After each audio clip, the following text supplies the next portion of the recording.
Hello மக்களே, இன்றைக்கி என்ன வீடியோ எடுத்துகிட்டு வந்திருக்கேன்னு பார்க்குறீங்களா? என்னடா கிரைண்டரை காட்டுறேனே அப்படின்னு யோசிக்கிறீங்களா? இந்த மேலே உள்ள பார்ட் இல்லாமல் நான் மாவு அரைச்சிருக்கேன். இந்த வீடு ஷிஃப்ட் ஆகும்போது அந்த பார்ட்டை எங்கேயோ மிஸ் பண்ணிட்டேங்க. தெரியாமல் மாவுக்கு வேற ஊற வச்சுட்டேன்.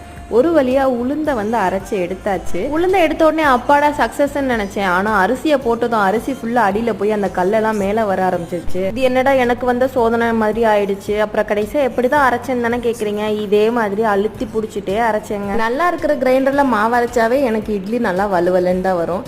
இந்த லட்சணத்தில் ஒரு பார்ட்டே இல்லாமல் மாவு அரைச்சிருக்கேன். அப்போ என்னோட இட்லியோட ரிசல்ட் இப்போவே உங்களுக்கு தெரியும்னு நினைக்கிறேன்.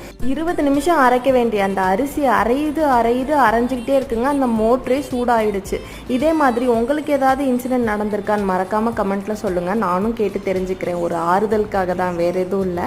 ஒரு வழியா மாவை அரைச்சி எடுத்தாச்சு. நாளைக்கு இட்லி எப்படி இருந்துச்சுன்னு என் புருஷோட ரியாக்ஷன் வச்சுட்டு நான் உங்களுக்கு சொல்றேன். நெக்ஸ்ட் வீடியோல மீட் பண்ணலாம். Bye bye, take care.